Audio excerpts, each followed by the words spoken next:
Praise the Lord मेरे प्रियो, आज फिर से प्रभु का वचन है आप लोगों के लिए। संत यूहन्ना का सुसमाचार है, अध्याय 20 का पद संख्या 1, 2 से 8, जहाँ पर मरियम मगदलेना सप्ताह के प्रथम दिन वो यीशु के कब्र में जाती है और वहाँ वो कब्र के अंदर जो का पत्थर जो है वो देखती है तो वहाँ से हटा हुआ रहता है और वो ये सोचती है कि हमारे प्रभु यीशु को कौन कहाँ ले गया। और वहाँ पे उनके जो शिष्य हैं पेतरुस और जो यूहन्ना हैं वो भी वहाँ पहुँचते हैं, लेकिन वहाँ यीशु को नहीं पाते प्रियो। और इस वजह से वो दोनों वहाँ पे वो भी भयभीत होते हैं कि आखिर गए तो गए कहाँ। लेकिन प्रभु यीशु वहाँ से कब्र, जैसे उन्होंने कहा था कि तीसरे दिन वो जी उठेंगे, और वहाँ से वो प्रभु यीशु के जो है वहाँ से वो लोग नहीं मिले, तो वो यही चीज़ सोचने लगी कि वो गए कहाँ। लेकिन वो विश्वास तब उन लोग के जब उन्होंने खुद अपनी आँखों से देखा, तब यानी कि वो कब्र से ही उनका विश्वास जो है बहुत दृढ़ता से हो गया। जैसे प्रभु ने उन्हें कहा था, मैं मर के फिर तीसरे दिन जी उठूँगा। तो ये शिष्यों के जो है विश्वास का एक प्रतीक हुआ वहाँ पे, जो कब्र में उन्होंने देखा।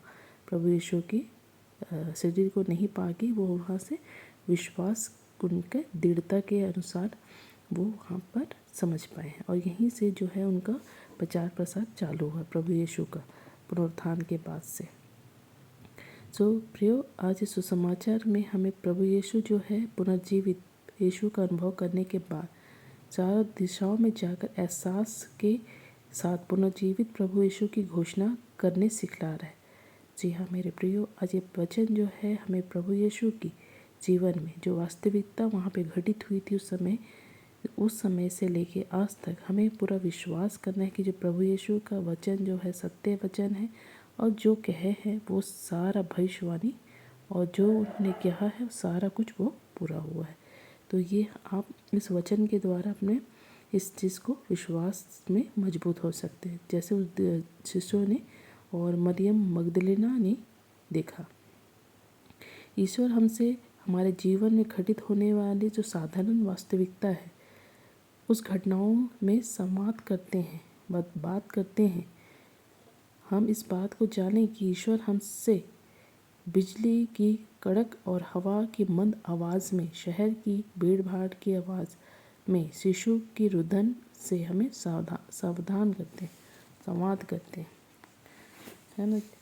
जी हाँ प्रियो, क्योंकि ये वचन जो है हमें ये चीज़ सिखाता है कि हमारे जीवन में हम कितने ही हम रहें अपने जीवन में, वास्तविकता जो है वो प्रभु यीशु का पुनरुत्थान है, जो कि हुआ, जो प्रभु ने कहा वो चीज़ हुआ। तो हमें इस वचन को हमें विश्वास करते हुए प्रभु के मार्ग पर जाना चाहिए। इसी प्रकार हमें साधारण जीवन ना जी के, बल्कि हमें पूर्णतः विश्वास, दृढ़ विश्वास जो प्रभु पे हमको करना है वो करना हमें सीखना पड़ेगा।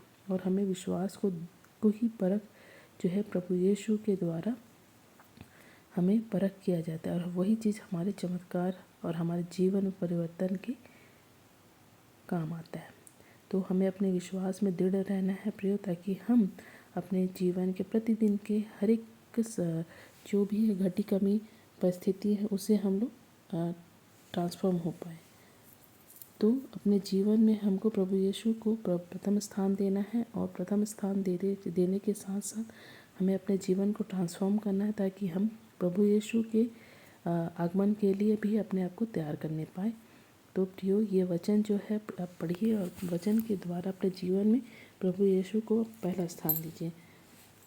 तो प्रभु यीशु जो है हमें विश्वास करने को सिखा रहे हैं। विश्वास जो है हमारे जीवन में एक दिन नहीं आता है, हमें विश्वास करते रहना है।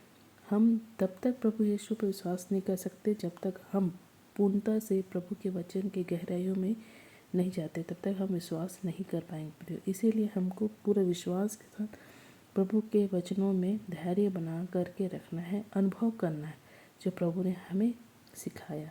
उस वचनों के द्वारा हमें अपने जीवन में एक नई उम्मीद, एक नए तरंग के साथ जो है प्रभु के दूसरे आगमन के लिए तैयारी करना है, जो कि ये हमें प्रभु यीशु के द्वारा हमें मिलेगा। और हमें प्रभु यीशु के स्वर्ग राज्य में के वारिस भी हमें बनना है। तो हमें अपने वचन के साथ प्रभु यीशु के साथ बातें करना और अपने जीवन में परिवर्तन लाने के लिए ये वचन हमारे लिए बहुत हेल्पफुल है। तो प्रियो, आप ये वचन को पढ़िए और वचन जो है वचन की गहराइयों में जाइए ताकि प्रभु आपको आशीष दे, और वचन के द्वारा ही आपको चिन्ह और चमत्कार आपके जीवन में जरूर होंगे प्रियो। सो ये वचन पढ़िएगा। Thank you so much. God bless you everyone. Thank you so much. Thank you so much.